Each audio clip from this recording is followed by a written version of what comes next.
Hello and welcome to episode 4 of the Irish Home Show.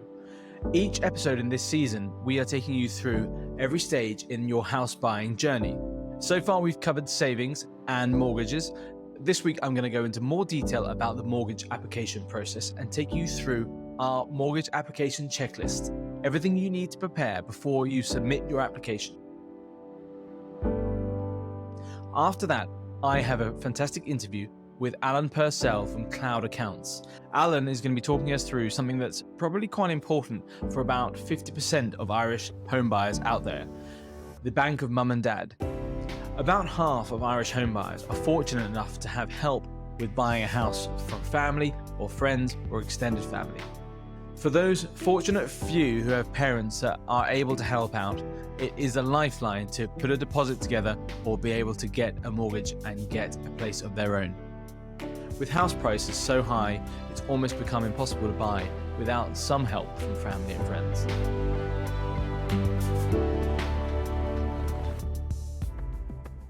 Alan is going to be talking us through the various implications for tax and personal finance from getting a gift from family for both you and them, and a clever trick of how you can take money from them tax-free without affecting your lifetime limits.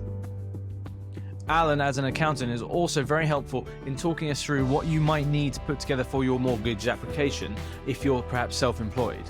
And finally, we're going to cover any other taxes that are involved in the house buying or the house owning process.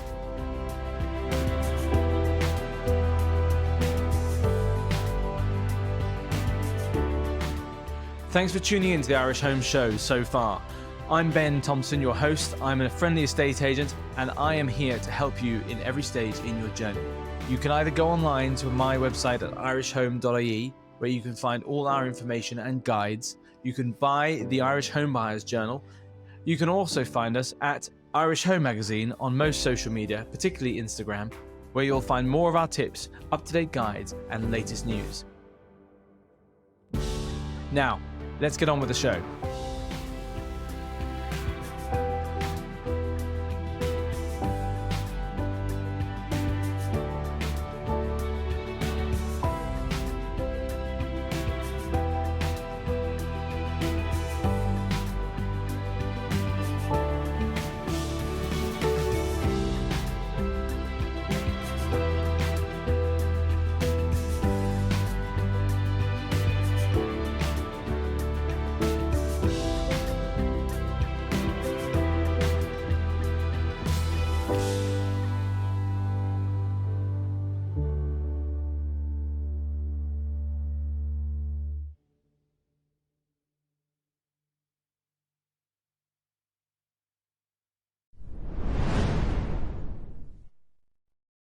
Hello and welcome to the second part of our Mortgages and Finance Explainer section. Last week, we talked through the process of applying for a mortgage, whether through a bank or a broker, and how to get yourself mortgage ready so you can get your perfect application in. This week, I'm going to delve into a bit more detail about the mortgage application process and talk you through our mortgage checklist that you'll find in the Irish Home Buyers Journal. If you haven't got a copy of this already, you can get one from our website. If you want to follow along at home, it's on page 22 of the new Irish Journal, but also you can download a free worksheet from our website. Just go to irishhome.ie/free. When applying for a mortgage, whether it's with a bank or a broker, they're going to ask for a bunch of information, documents and materials. They're really looking at 3 areas. 1, who you are. 2, how much do you earn? And 3, how much do you spend?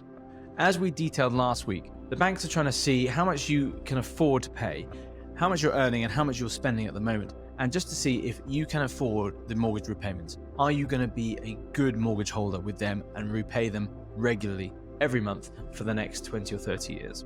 The first few items of documentation the bank are going to ask from you should be really simple. Firstly, they're going to want to know who you are, and this normally requires 3 things. 1, proof of ID. This is so they can affix the exact name and person that you are. This could be a passport typically, or it could be a driving license or any other sort of official card. Second, proof of address. As with applying for anything official, They're going to need to see where you live at the moment. This is going to probably help them track your credit score as well. So you need to give them a current proof of address. If you're living somewhere renting already, you should probably have bills for utilities, etc. If you're living at home still, well, I'd hope you'd have a bank statement or something like that which should have your address on it. Something official from a proper company. The third thing is proof of your PPS number. They're going to want to see your PPS number so that they know that you are able to be employed or readily employed person in the state. If you're from abroad, they may need to see a work visa as well to show that you are allowed to work here and for how long. The best thing for your PPS number is usually a payslip. It usually has it printed on there. Part 2, proving what you earn. The most straightforward way to show what you earn is to be providing payslips.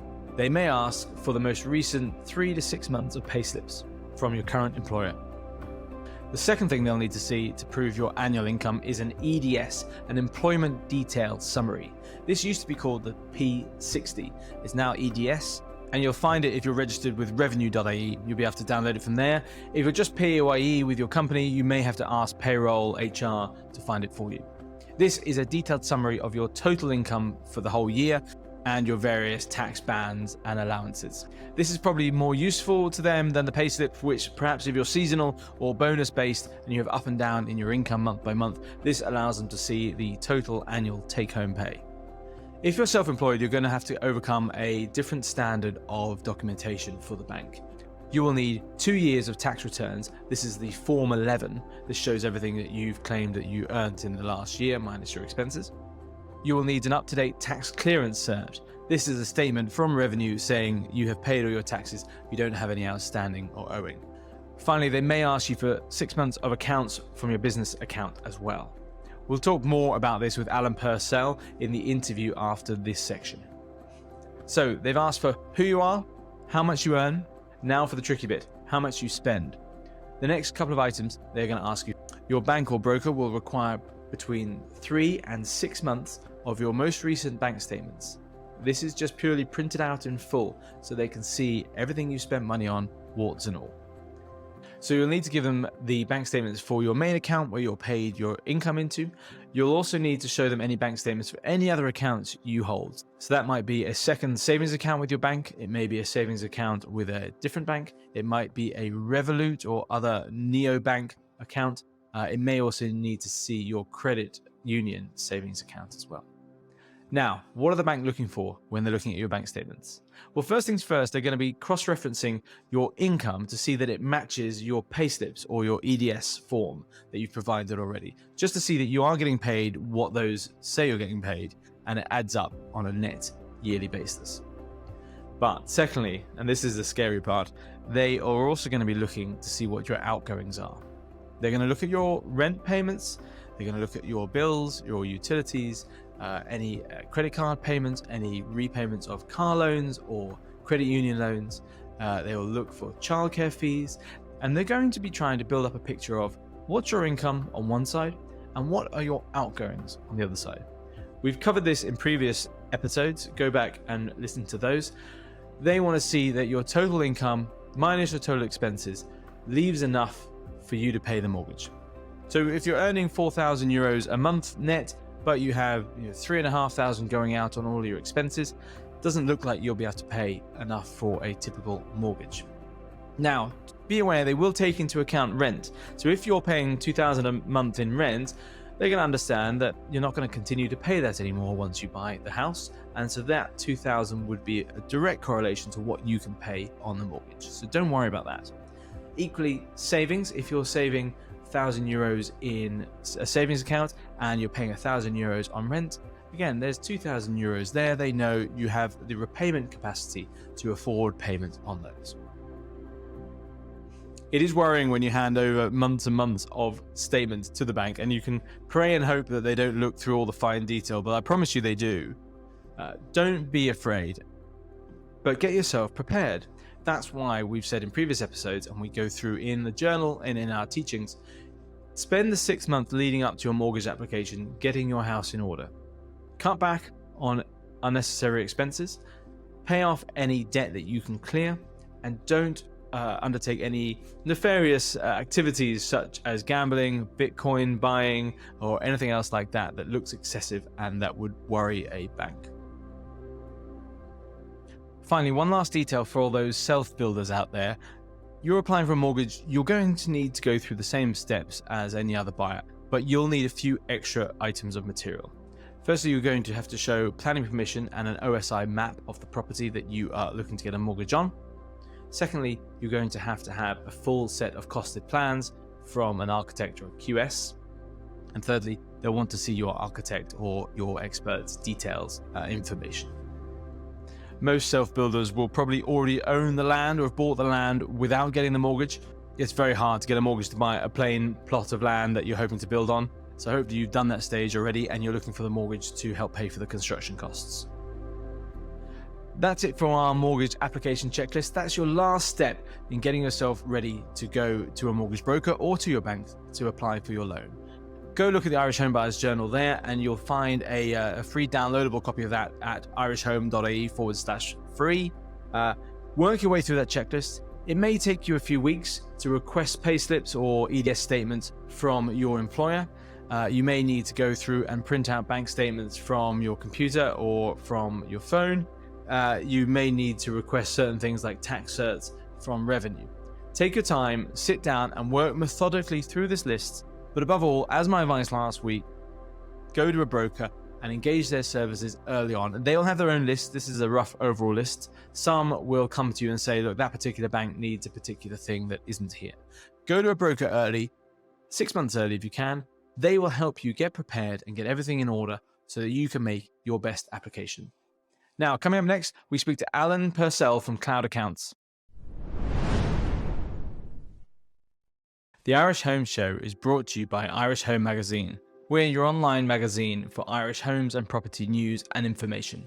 You can find us online at irishhome.ie. There you'll find all our extra information around this show. In this episode, we're talking mortgages, and we have a great mortgage application checklist you can download for free over at our website. Just visit irishhome.ie/free to get some of our free resources. You can also go there and buy the Irish Home Buyers Journal. There's a special discount for show subscribers. Just use the code SHOW, SHOW.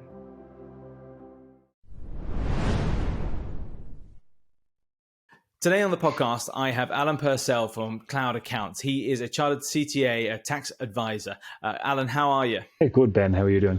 I wanted to bring you on because, as you know, we have been going through, in the first season of the Irish Home Show, we are talking about the house buying process, mainly for first-time buyers, although it will be applicable for everyone. We've talked through savings, and last week we were talking about mortgages with Martina Hennessy.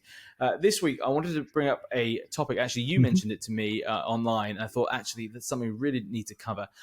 The number of people who are buying houses with help from family and friends, with the so-called bank of mum and dad, is extraordinary. I think last year alone, it was around 40 or 50% of buyers needed to have some help from parents.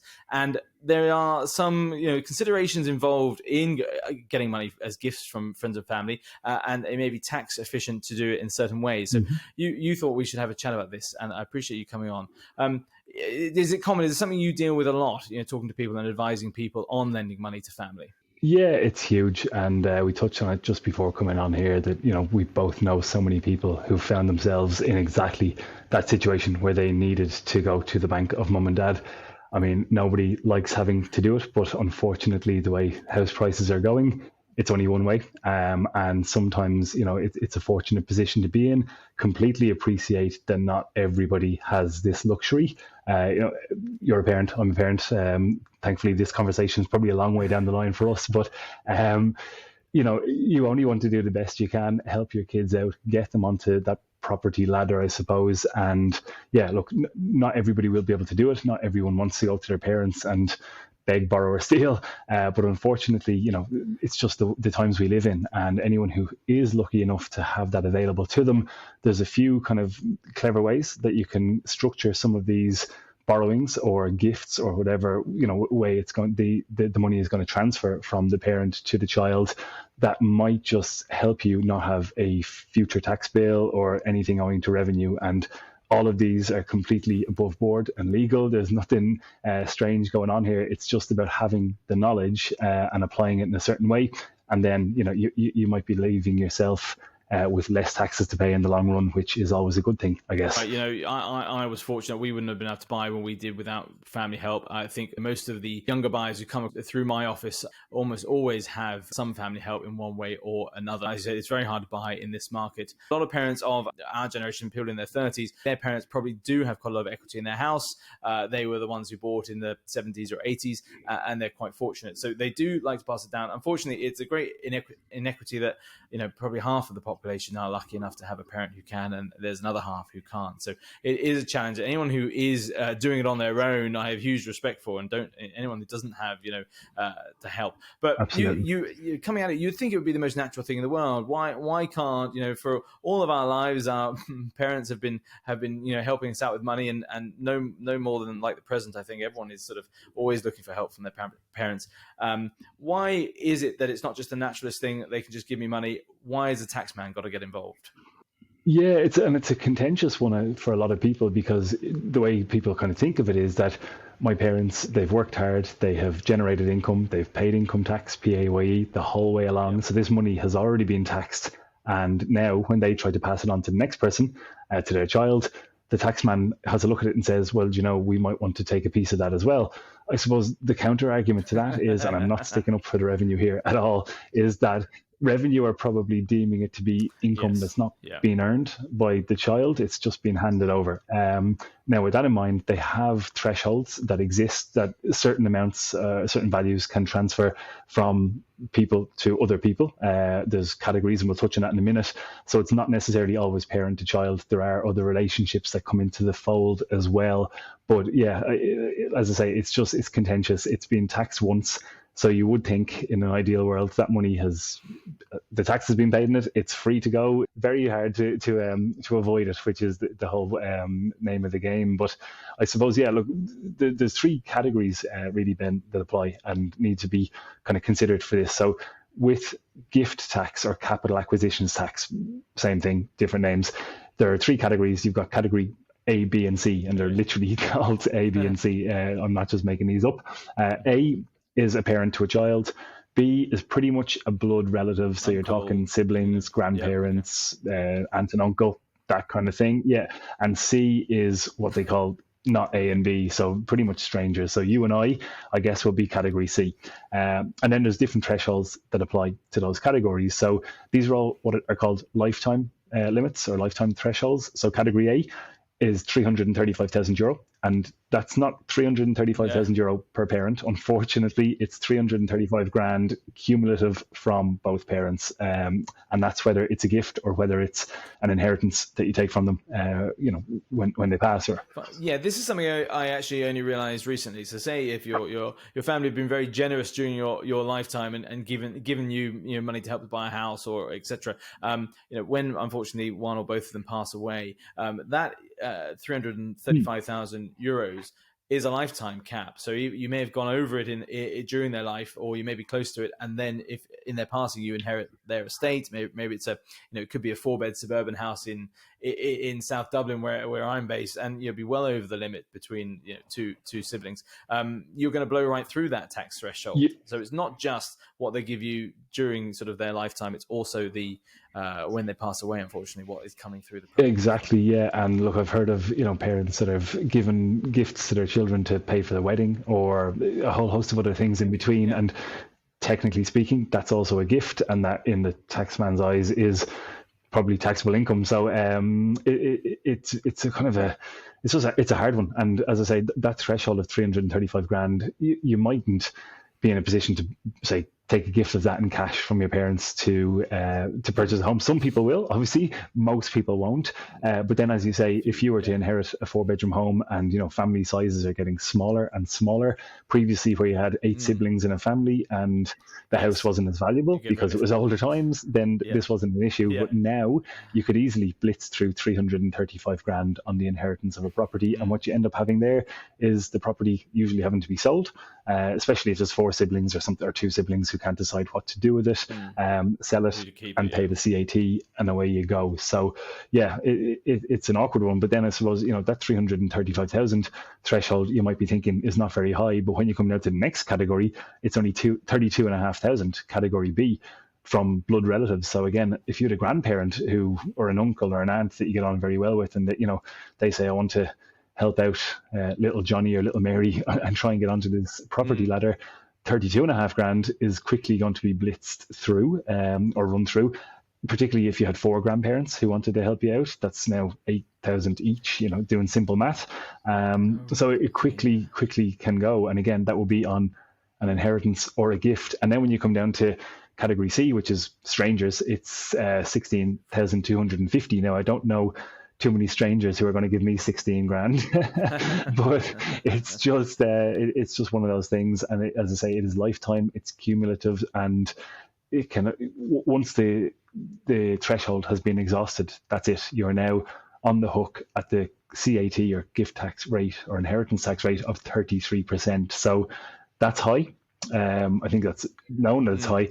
And then the other thing to be kind of almost thinking about or concerned about is that the tax commission recently have been suggesting that 335,000 category A threshold should actually be reduced, which I saw that was in the news last week. Yeah. How do we go lower, particularly when house prices are only growing? Exactly. It seems opposite to I know. I understand.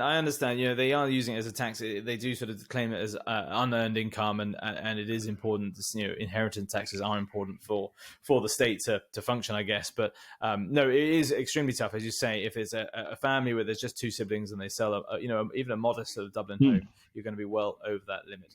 So just to recap now, just for now, thinking of our first-time buyers, so they could take a gift from their parents up to, most aren't going to get the full value of the house. So a reasonable amount, so say it's 40,000 euros for deposit. That's okay for the parents to gift to their kids directly. Yeah. But if it was an aunt or a sibling, the limit would be 32,500. Yeah, 32,500. But classic accountant tax advisor here, I'm going to put a big asterisk beside that and say there is another thing to consider, which is called a small gift exemption. So I recently touched about this on Instagram, and this is the mechanism or the scheme, and again, fully above board. Tax avoidance, not evasion. I would say evasion is illegal. Okay, no, you said this to me, and I had to message you. You put this up the other night, and I had a message go, is that true? That's fantastic. Yeah. This is a clever kind of a little trick. It's in small amounts, but tell me how this works. So basically, small gift exemption, and it is small. It's €3,000. But what it does is it means that anybody in Ireland can receive a gift of up to €3,000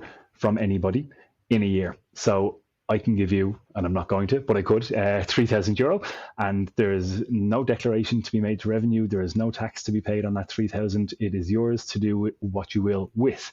So if you start kind of putting the wheels in motion or start thinking about this, if you have a partner that you're going to buy a property with, and if the two of you still have both parents around, and if those parents have the resources or the capital behind them to do this, each of those 4 parents could give each of the 2 children, I guess, 3,000 each. So you've got 3,000, 3,000, 3,000, 3,000, which is 12,000 times 2 because there's 2 children. So you're now at €24,000, which could be passed across with absolutely no tax being charged on it whatsoever.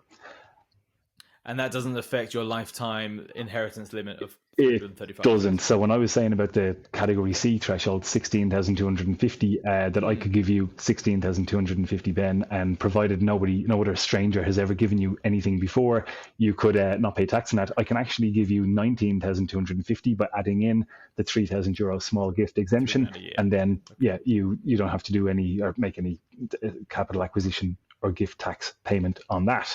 And what's really good, I suppose, looking at the calendar or where we're at now, we're approaching the end of the year. So if anybody was actually looking to borrow from the bank of mum and dad in the coming months, and we all know how long it takes to buy a house in Ireland. I mean, personally speaking, I'm pretty sure me and my wife went sale agreed on our house around Halloween, just before we bought it. Yeah. And I think it took 6 or 7 months from then, because it was around her birthday we went sale agreed, around mine that we bought the thing. It takes forever, as you probably know. I do. You see it all the time. Yeah. So basically, if again, I appreciate this doesn't apply to everybody because it's a lot of money, but if the potential was there to borrow these sums from the bank of mum and dad, and if you were to do it now or before the 31st of December, there's 24 grand on the table that can be taken from those parents without paying any tax. You could then do it again from the 1st of January and take another 24,000. So you're now at 48 grand within the space of a couple of weeks or months, provided you straddle the end of the year.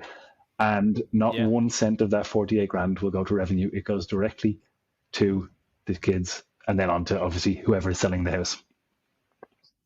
No, that's incredible. 48,000, that's a sizable, it's a deposit. Probably more than the average deposit. It's a very good, healthy deposit, and your purchasing costs in buying a decent sized Dublin house. So that's incredible. So that could be, maybe it's not from your parents, but maybe it's from an uncle or a grandparent or a couple of elder siblings, perhaps, who just can chip in and give you $3,000 each. Over the course of 2 months, they can do it twice, and you can get 48,000 tax free. That's a neat little trick. I like that. Yeah, and I go with the 48,000 because it's just the 4 parents to the 2 kids, and you get 12,000 times two. Basically, it gets you 48,000. But as you say, it could be a combination of a sibling, a grandparent, an aunt, and a parent, or whatever. So it's 3,000 per person. Do the maths, figure out how many people you can tap for $3,000, and go after them. But what I would say, because you might get some really smart people listening to this who say, right, why don't I just get mom to give me $3,000, and then get mom to give my brother $3,000, who my brother then gives me the $3,000. That's what I was going to say next. That is not allowed, unfortunately. Right, and people will say, well, how will they know? Revenue always know. They you scare me when you said that to me today. Yeah, that they have weird ways of looking over my shoulder. They have weird ways of working. I don't know how they work, but they know. And in fairness, there's going to be, in this day and age, there's going to be electronic records. This is going to be done by bank transfer. No one is withdrawing $3,000, handing it over. We've moved on from those days. So yeah, the clever scheme would be mom to sibling to you, but not allowed. So don't try that one. But anybody else who has their own $3,000, go after them. Great. No, that's fascinating. Okay, so we can get a gift from our parents directly. That would probably be the normal route for most people.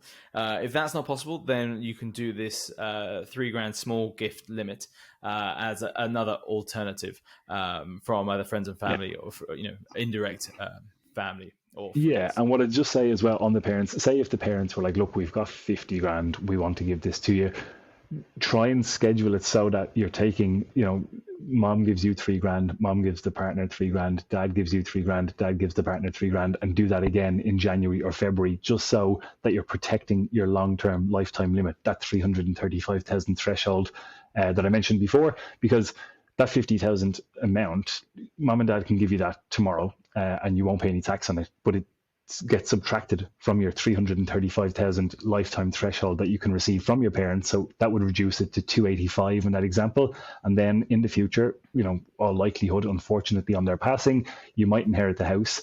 And now only 285 grand of the value of the house that you inherit is tax free, and you start paying tax on the rest. So by thinking about this now, that's worth. Yeah, you can sort of be flippant when they're maybe sort of young and healthy and still alive, and think, oh, look, that's a long way away, and I will worry about that then. But actually, it is lifetime limit. The clue is in the name. You've really got to think about it, because there's no backseas. I guess you can't change that once you've taken gifts off them during their lifetime. That's all going to add up over the long term, over your lifetime, and you're not going to change it. So no, that's worth thinking. Yeah. And coming back to what we started mentioning, we both have kids. It's something actually for people should be considering. Perhaps parents should be on a regular basis gifting this $3,000 to their kids and to their their grandkids and to their kids' partners and things like that. And if they can set that up over long term, as you said, maybe it's to fund a wedding, and then maybe it's to fund a house, and then maybe it's to support the grandkids and things like that. It's not a bad idea as a recommendation from an accountant. If they can provide that every year, keep putting that 3,000 into a long-term savings account. For them. And look, again, appreciate not everybody is going to be in a position to do that. It's going to be the very few. But if you did have the money, and if you could afford to do it, if you put that 3,000 into a bank account in the kid's name, you could get that to a sizable chunk by the time they're 18, 21, whatever. And hopefully at that stage, they'll use it for something sensible and not go to Vegas, put it on black or whatever. But, another method of doing that might be even, again, if it's affordable, put the child benefit into a fund if you don't rely on it. Yeah. And again, it's $3,000 a year. Make sure you're using the $3,000 a year small gift exemption to your favor, because it's there for everybody.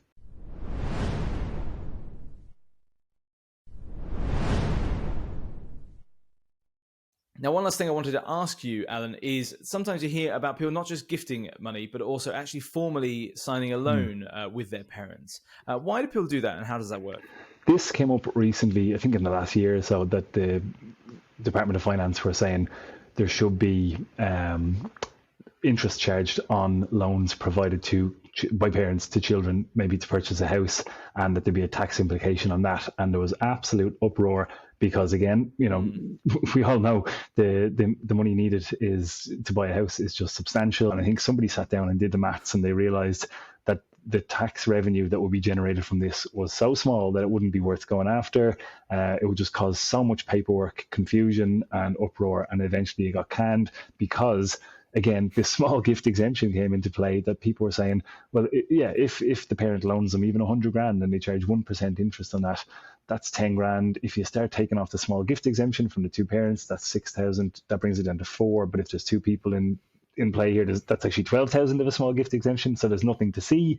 So again, paperwork, compliance, and it was just messy. So it got scrapped. So thankfully that's gone, but I suppose interest rates are rising. So if there was a loan put in place now, you'd probably be expected to benchmark that against what's available on the market, and that's only getting more expensive. So yeah, it's a bit of a minefield, but hopefully it's one that will just be kind of ignored for now. So it's probably something that people shouldn't need to consider.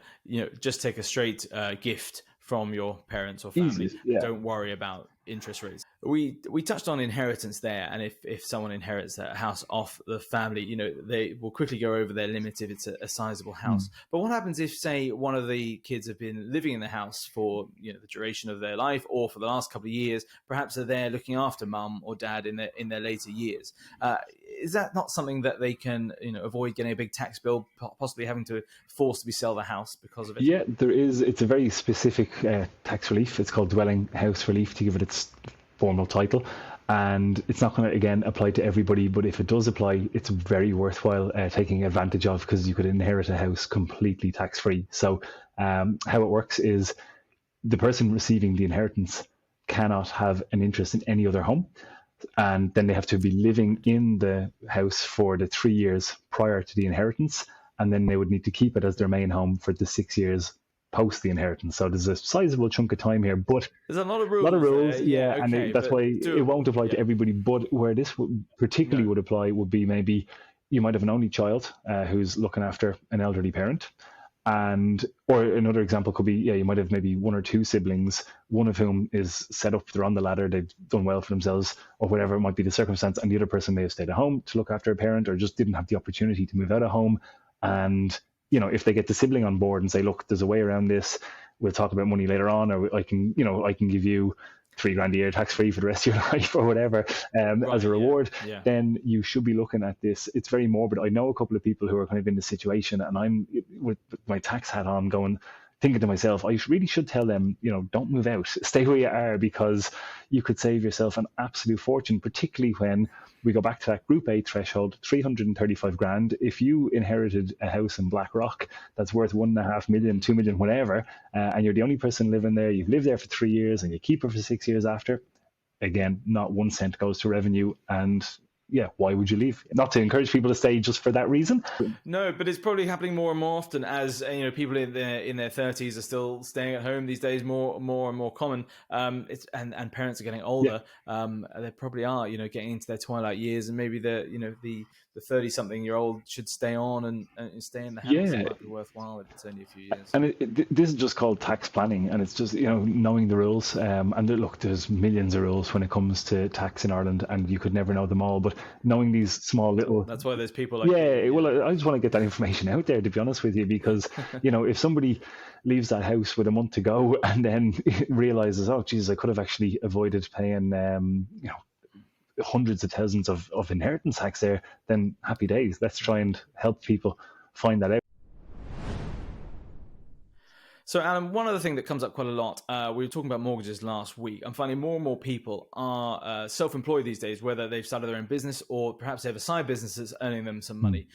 There is a different stage, there's a different set of stages to go through as a self-employed person or someone with side income when applying for a mortgage. I know you're not a mortgage advisor, but as a tax accountant, you help people prepare this. What is the extra steps needed for someone who is looking to get a mortgage but have to declare their own income? Yeah, I get asked this a lot by clients. Can you provide me with X, Y, and Z? My broker is looking for it. So usually what the banks or what the brokers are looking for there would be tax clearance for a start, just to make sure that you're up to date with revenue, nothing's owing, nothing's outstanding to them. And you should be able to get that tax clearance cert from your revenue or ROS account, or get your accountant to print it out for you, and nice straightforward process. So yeah, that's usually kind of top of the list, just to make sure that nothing is missing. And then I've also been asked a lot for either copies of the Form 11 or copy of what's called a Chapter 4, which is basically revenues summary of the self-employed figures and tax return that you've provided to them for the last couple of years that are in question and are taken into account. So very similar to how you'd be asked to provide a few pay slips to kind of prove your salary if you're on the employee side. When you're self-employed, I suppose the bank is looking to get comfort over the income that you've had over the last couple of years, and just make sure there's no kind of crazy jumps or dips or anything like that, and just see kind of what is this person generating, what are they earning. And yeah, the best way of doing that is presenting maybe your profit and loss or your income and expenditure account, which your accountant will be preparing for you, and then kind of backing that up with the Form 11, which is the income tax return that gets submitted to revenue once a year, or what is called a Chapter 4. I think it's a summary document that basically really high level just says income was this, tax payable was this, and away you go. And because it's, downloaded from revenue with all their logos and stuff on there, it's a very ironclad, official document that, the broker, the bank, they'll look at that and go, that's legit. Yeah, I guess it's easy for a normally employed person. They're on PAYE, they have their pay slip every month, and if you're on a consistent 40 grand a year, every month is going to be the same.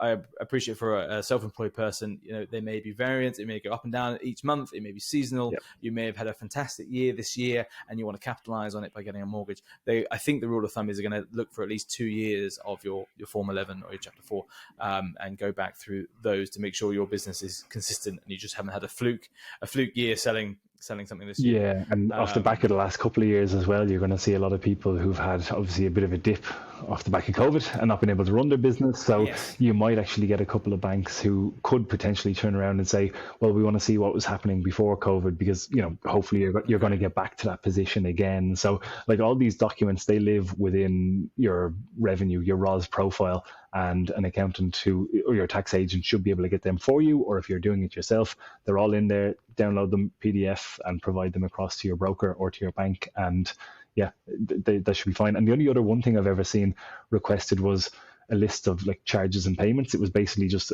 again another revenue document to say that you've paid everything over that you have to pay. But I think the tax clearance cert would normally kind of trump all of that. That should cover it. So all the more reason to have all your ducks in a row and have a good accountant on your side to get everything prepared for you before you even go to the broker.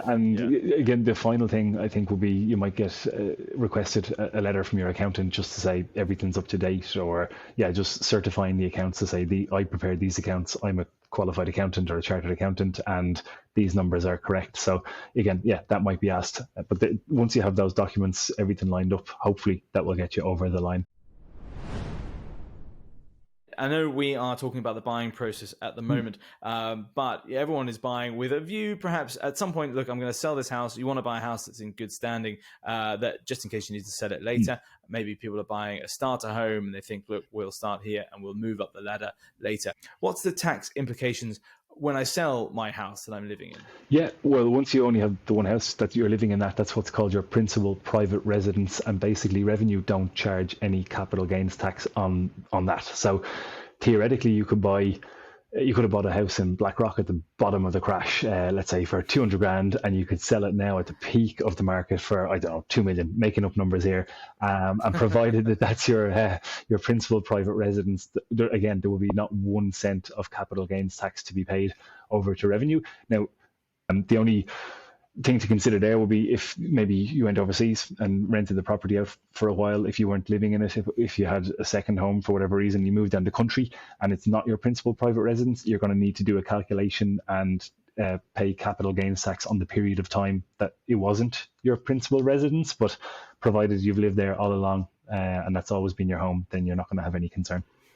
While we're talking about tax and revenue, there's one other area that I believe that you need to be involved in as well. When people are buying a new home and availing of the Help to Buy scheme, that is a tax-backed scheme, essentially. How does that work, and why would they need your help in that? Yeah, so the Help to Buy scheme, I think it was launched a number of years ago, was it 2017 or something like that? And basically, look, how it works is it only applies to first-time buyers. It will apply if you're either buying a new home or if you're self-building a new home. And basically then you have to live in the property for 5 years after acquiring it or building it. Otherwise, there's going to be a clawback. But basically, revenue will give you either 30,000 of Help to Buy, or they'll give you 10% of the value of the home, or they will give you the amount of income tax that you've paid in the last 4 years. So it's the lesser of those three amounts, and they'll basically give that to the developer to reduce, I suppose, the amount that you have to pay over on purchasing the property. So there's a good saving to be had there, provided it's the first time you're buying and you're buying a new build. Right. Yeah. So I think if I identify a new build I want to buy, and let's say the deposit is 45,000 euros, you submit it through the Help to Buy sort of websites. Yep. It's detached with revenue, and they basically look at your tax bill and say, look, yes, you're qualified for the full 30,000 euros. They will pay that 30,000 direct to the developer. It's come from your taxes that you paid them in the last 4 years or so. Yep. They'll pay that to the developer, and you only need to stump up the 15,000 euros remaining in cash. Pretty much. It really helps first-time buyers reduce the huge amount of deposit they need to accrue up front. It can make a huge difference. Yeah, 100%. Great. So while we're talking tax, is there any other taxes that we haven't talked about when buying or owning a house? Two that jump to mind. One would be stamp duty. So when you're purchasing a house, you're going to pay stamp duty. The solicitor is going to sort that out for you. Sorry, he won't pay it for you, but they're going to tell you what you owe. And that one it's 1% of the value of the property up to €1 million. And then if you're buying a property over €1 million, it's going to be 2% on anything above the million. So that one can add up, but look, bear that in mind. You're buying a house for, let's say, $500,000. There's a 1% charge for stamp duty going on there, so another 5,000. Yeah, look, I keep saying it's 1%. It actually is quite low. It used to be 6, 7, 8% back in the boom here. In the UK, they have a staggered system now, and the agents I know over there are constantly crying that it's too high and it's affecting their house prices. But 1% is negligible, kind of really. 6 or 7% would be heartbreaking, but it's not too bad. So I think most people don't moan about it; they understand it is. No, it's kind of a buried one. Like people give out about tax plenty in Ireland, and probably rightfully so, but that one never gets any kind of, and it's probably, as you say, because it's 1%. But I suppose if you've paid some inheritance tax or gift tax on getting money together to buy a house, it's just another tax that's being paid after you've possibly paid the taxes we discussed earlier. And then the only other one to consider really is the local property tax, and you're going to be on the hook for this for as long as you own the house, unfortunately. So the owner is liable for it. So if anyone is listening and they're a tenant and you're being asked to pay it, push back. That should be the owner paying that one. Mm-hmm. And the local property tax, look, we all pay it. All homeowners pay it. And it's based on the value of the house and whereabouts in the country it's located. Alan, this has been brilliant. I think you've given everyone such a comprehensive overview, not only of the taxes involved, but also how to put money together, whether it's gifts or whatever, to buy a house. So I really appreciate you coming on the show. And where can people find you if they want your assistance? Yeah, pleasure to be here. Thank you for having me on. And if anybody needs to get in touch or has a question on anything that came up today, please contact me. The website is www.CloudAccounts.ie, or on Instagram it's at CloudAccounts Ireland, and I'll get back to you on all questions. There's no question I haven't heard before, so please do ask them. No, but I have to say your Instagram, you're doing really well. You're great at answering questions on there, and you're doing regular sort of updates and videos and things, explaining things to me. That is for me, I'm finding it very helpful. Cool. So everyone else should go give you a follow. Cheers, much appreciated.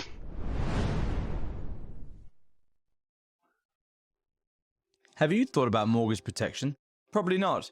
It's an often overlooked but essential part of buying your first home. If you're buying with a mortgage, it's a legal requirement to have mortgage protection in place before you can draw down your loan. Many people forget about it until it's late in the day and often just sign up to a standard mortgage protection offered by their lender. I know that's what I did. Beat the Bank could be 40% cheaper than your bank. You can sign up in minutes, completely online, and find policies from just €10 a month. Beat the Bank price match all the top insurers and then get you a discount off the best rate. Niall and the team at Beat the Bank are getting rave reviews from all our followers and our friends. They make things simple for you. No paperwork, no unwanted sales calls, and an end-to-end digital experience. So whether you're about to buy your first home or you already have mortgage protection and life insurance, go to beatthebank.ie today and see what you could save.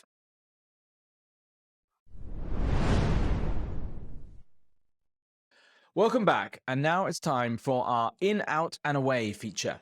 Each week we're comparing a different area and a property price range to see what you can afford and what your money can buy you. This week we're getting out of Dublin and we're going to Cork. I've looked at an inner city property in Cork city centre, a second on the outskirts, and a third some distance from Cork city centre on the south coast. We have picked the price range of €250,000. We're looking for something entry-level, starter home that you should be able to afford around Cork city centre and the surrounds. First up, our inn for this week is 1 Drews Terrace, Evergreen Street. This is right in the heart of Cork city centre. It's on the market for €245,000. It's an end of terrace red brick 2-storey house. It's 3 beds and 1 bathroom, and it extends to 55 square metres, so quite small. For that price, it's in surprisingly good condition inside. Nice kitchen, nice cozy living room. Upstairs, a couple of small bedrooms. None of them are particularly big. And the back garden is only a small courtyard. But you're right in the heart of the city centre. You're 2 streets back from the River Lee. This is a great central location. You could turn this property into a lovely home. Next, for our out property this week, we haven't gone that far actually. It's only about 3 miles from the first in property. This is 14 Mount Pleasant Avenue, and just shows actually Cork has some fantastic value for money. There is a range of areas and different property types, all within the city bounds. You can actually afford something quite interesting there. This is a 4-bed semi-detached family home. Now, it is in poor condition inside. It looks like it's something from the 60s or 70s in the kitchens, bedrooms, and living rooms. But structurally, it looks sound, and this could make a fantastic family home. Unlike the inn property, this has a fabulous back garden. It's probably about 50 foot long. It's only a BER-G rating, so it will need some upgrades. But for $250,000, a 4-bed, 2-bath house, this is a great buy. Finally, for away, we've got out of Cork City and headed straight for the coast. This is Cliffside on the Coast Road in Myrtleville. It's on the market for €250,000. It's a 3-bed house, 2 baths, and it's rated D1, so it's not in such bad order. Inside is a little dated, but you could really upgrade this into a fabulous family home, and it's on the cliff overlooking the coast. This could be a wonderful location for anyone wanting and able to work from home. You could be right on the coastline. You're half an hour into Cork City, but look, you have the wilds of the south coast here on your doorstep. So which would you choose this week? Great value for money in Cork. Our inn is a 3-bed red brick terrace with a little garden. Out is only a little bit further away in the suburbs. It's a 4-bed house with a great garden, but in need of work. And finally, our away is in Myrtleville on the coast. Beautiful potential for this 3-bed house.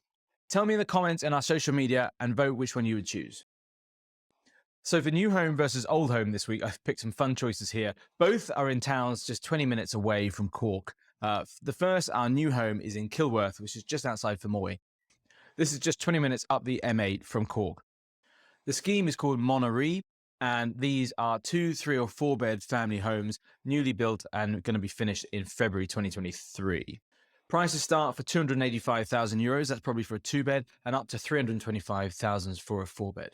These are going to be highly energy efficient A-rated homes with air-to-water heat pumps, underfloor heating, and finished to a really, really high standard. Kilworth seems a lovely little town with a playground nearby, a school of its own, and an easy commute into Fermoy or into Cork itself. Now, our old home this week. Now, this may not be a direct comparison, but we found this in Macroom, just about 20 minutes the other way from Cork. This is called Fred's Bar. It is a old pub, a licensed premises on the market for €250,000. It has a full pub downstairs and 3 beds upstairs. And to the rear, there's a large yard and outbuildings. This seemed a lovely traditional local Irish pub. You could either restore it to its former glory and live upstairs, or perhaps you take the whole building and convert it into a quirky modern home. That's on the market for €250,000. That leaves you some change left over if you're comparing this to the new homes there to bring it up to a standard. So which would you prefer? The brand new A-rated homes in Fermoy or the old pub that you could bring up into a new era? Tell me in the comments on our social media which one you would choose. And so now to our final news stories. This week it was the budget 2023, so there's a lot of property content in there that's dominating the headlines. First of all, there's going to be a lot more money going into social and affordable construction. That is great. We need a lot more construction of homes for all aspects of the state. However, it's still not enough, and they couldn't even spend how much they budgeted for last year, partly due to the lack of initiative, partly due to the lack of available builders, etc., to build all these homes. The government have also expanded the amount of money they're spending on HAP, that's the housing assistance payment that helps private renters afford the high rents in the country at the moment. That is a budget that is ballooning, and it is inflating the cost of rents across the nation. It is something that they can't really get out of right now, but building more homes would help to alleviate that and get people out of private rental. Secondly, good news for new homes buyers. The Help to Buy scheme was extended again, as we hoped. You can now use the Help to Buy scheme to get up to €30,000 towards the deposit for a new home. You can use it on top of the First Home Shared Equity scheme as well, if you'd like. There's nothing really there in the budget for buyers of second-hand homes, although a few months ago we did get a new scheme which would help you fund up to €50,000 for refurbishment of an old home, a derelict home, or a house in bad condition. There is a little relief for hard-pressed renters out there. There's going to be a tax rebate of €500 this year and another €500 available for next year, which would help alleviate half a month's rent for some people, if that. It's a little bit of help, but it's not going to make a huge dent, especially when energy bills this year are going to be so high that could be wiped out in one bill. Speaking of energy bills, we are all going to get €600 in a rebate for that as well. That's going to come, I think, in 3 €200 installments. Again, that's some help. That will be a relief to take a bit of the edge off the high bills that we're expecting this winter. The government have also sought to put in a vacant property tax to try and stop people hoarding land or sitting on land that is not being used productively. Unfortunately, it hasn't gone far enough. It's going to be 3 times the property tax for a property. That could be a matter of a few €100 or even a few €1,000 or €10,000 for a bigger site. It's not going to really make a big dent in some of these big developers who are sitting on land that could be used, and it may not even affect people who have an old derelict property that is just sat there, they're doing nothing with. There are also some exemptions, like if you're trying to sell or rent the land at the moment, that could lead to a lot of loopholes for people to get out as well. Finally, one last thing, the government have attempted to solve the mica concrete block scandal by putting a levy on all concrete products. That's great, but it's only going to increase construction costs that are already very, very high at the moment. A lot of people in the industry are annoyed by this, and it doesn't really go to tackle those already affected by the mica crisis in the last decade or so. That's it for the news this week. Thank you for tuning in. We've covered savings and mortgages now. Next week, we're going to be launching into the house hunting process, and I'm going to be taking you through my basic tips to get started when you're looking for a home. Tune in, please subscribe, and please follow us on social media at Irish Home Magazine.